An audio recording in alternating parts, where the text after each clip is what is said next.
স্বাধীনতাকে, ইসলামী রাজনীতিকে রুখে দেওয়ার দেশীয় এবং আন্তর্জাতিক ষড়যন্ত্র যাদের কাঁধে সওয়ার হয়েছে, তাদেরকে আমরা আবার নিজেদের রাজনৈতিক এজেন্ডা পুনর্বিবেচনা করবার সুপরামর্শ দিতে চাই।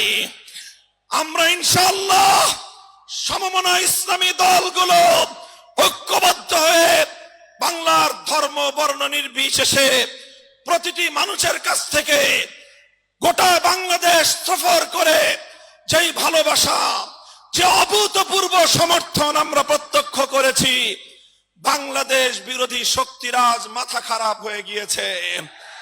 তাই তারা যে কোনো উপায়ে আগামী নির্বাচনকে বানচাল করবার পায় তারা চালাচ্ছে।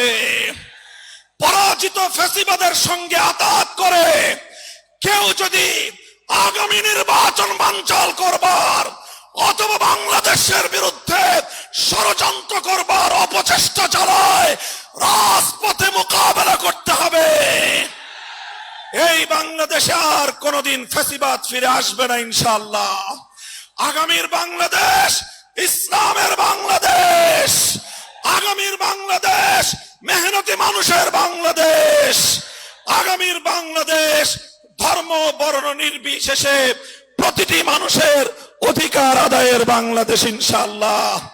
আমরা বিশ্বাস করি যে বৈষম্য বিরোধী আন্দোলনের মধ্য দিয়ে বৈষম্যহীন বাংলাদেশ গড়বার যে অভিপ্রায় নিয়ে জুলাই যোদ্ধারা রক্ত দিয়েছে, শাপলার যোদ্ধারা রক্ত দিয়েছে, সে বৈষম্যহীন ইনসাফপূর্ণ বাংলাদেশ গড়তে চাইলে আল কোরআনের বাংলাদেশ গড়তে হবে, ইসলামের বাংলাদেশ গড়তে হবে। সেই বাংলাদেশ গড়বার জন্য হাতে হাত রেখে ইস্পাত কঠিন ঐক্য গড়ে তুলে সকল বিভেদকে দু পায়ে দলে ঐক্যের প্রাচীর তৈরি করে ইসলামী শক্তিকে ক্ষমতায় নেওয়ার জন্য আপনারা কারা কারা ঐক্যবদ্ধভাবে কাজ করতে প্রস্তুত?